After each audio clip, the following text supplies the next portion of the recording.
Hello to the pessimistic, optimistic, and everyone in between. My name is Connor Philippi. Welcome back to the Minnesotan Sports Podcast. I'm still currently streaming the draft right now, but I wanted to give my raw reaction to the Vikings getting our quarterback of the future, drafting J.J. McCarthy with the number 10 overall pick. Now, people are going to be very, very negative about this, and I kind of understand why, because yes, J.J. McCarthy did not get very many opportunities to really be the quarterback with the keys to the car, so to speak. He didn't get an opportunity to be pass first ever. He only passed the ball when he absolutely had to. He was a great facilitator, a great game manager, but those are not the kinds of words that fans want to hear. My response to that would be he did do well when he needed to. You know, if you're going to be a national champion, you still need to deliver, you know, when the situation calls for it. And he did exactly that. He delivered some great passes. He definitely has the legs to be able to escape pressure, which is not something you could say about any of the quarterbacks that we've had in the last, couple decades. Besides, basically since Bridgewater, and I'm not counting Dobbs right now for that. But he has the legs to get out of pressure. He's good at improvising.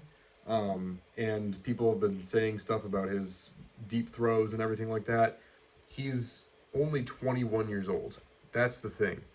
I think his arm strength can get stronger. His deep ball can get stronger. It's not like he's some 24 or 25-year-old, draft prospect.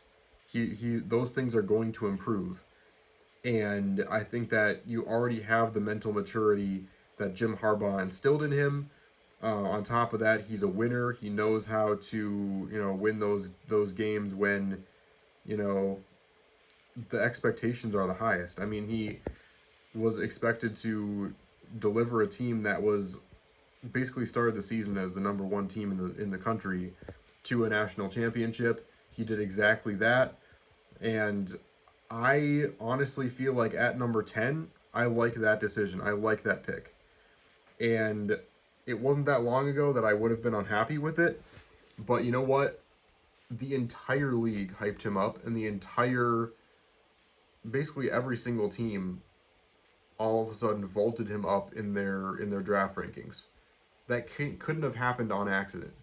Obviously, there's hype surrounding a player that's won the national championship, but these scouts know better than we do, and that's what I'm willing to do right now. I'm willing to trust in our scouts that we saw the same thing in J.J. McCarthy that all these other teams did, which is that the things that are concerning with him are all things that a good coaching staff can fix and make better, and they're also things that would be understandable to be negatives of a 21-year-old quarterback that still has to fully develop. I mean, a 21-year-old quarterback, like I said, isn't going to necessarily have the arm strength that he could have at 23 when he's been in the NFL for multiple years. I just think that if there is any team that can develop J.J. McCarthy into an elite QB, it's the Vikings. And if he doesn't pan out, then no team could have done it.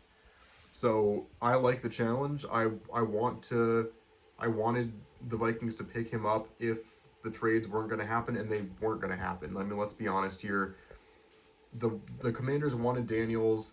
The Patriots clearly wanted May, and they were probably only going to trade down for an absolute king's ransom. It would have been an insane amount and a stupid amount for us to give up for that pick. And so I am willing to I'm willing to believe that this was the right pick. And obviously I would have been a lot more ecstatic if we had gotten a guy like Daniels or May. But in a league where it's hit or miss sometimes with these prospects, I'm glad that we were able to stick and pick and get JJ and only give up a fourth basically for him. And I'm happy about it. I think that this is the kind of player. Now, is JJ Justin Jefferson, that JJ, going to have an issue with the fact that, JJ McCarthy is going to have to sit basically for at least a full year, and now he's going to have to be catching passes from Sam Darnold for a full season?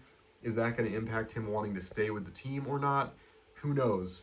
But all I know is I think given the situation we were handed, we weren't going to get one of the top 3 QBs. We had to make a decision. Do we want to go with Penix or Bo Nix? And actually, I'll talk about it later, but the Falcons picked Penix at 8, which is unbelievable for so many reasons. Um, and so the question is, you can go with J.J. McCarthy at 10, or you can try and pick Bo Nix over the Broncos, or you could wait until after 11 and see what happens, in which case all 6 of the best quarterbacks would have been gone, and your next best pick would be Spencer Rattler. So you're choosing between, okay, get JJ, or wait for Spencer Rattler, or not get any quarterback in this whole draft. Which one would you pick?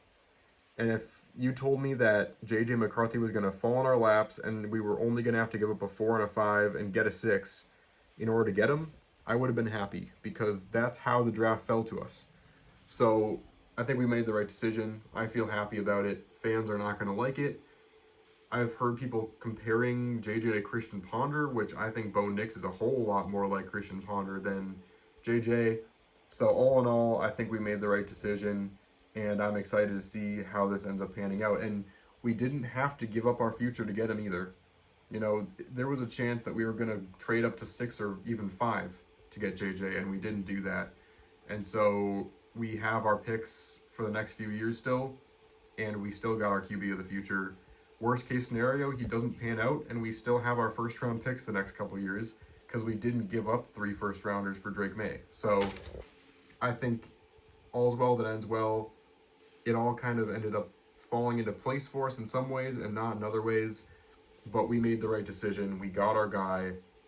We had to pull the trigger at some point, and fans are not going to be happy about it, but I don't think there's any situation where fans would be happy about a decision at this point. I feel like it's just so negative. So let me know in the comments what you think. But JJ McCarthy is a Minnesota Viking. He's just a hop skipping away from Detroit, heading over here now to Minnesota.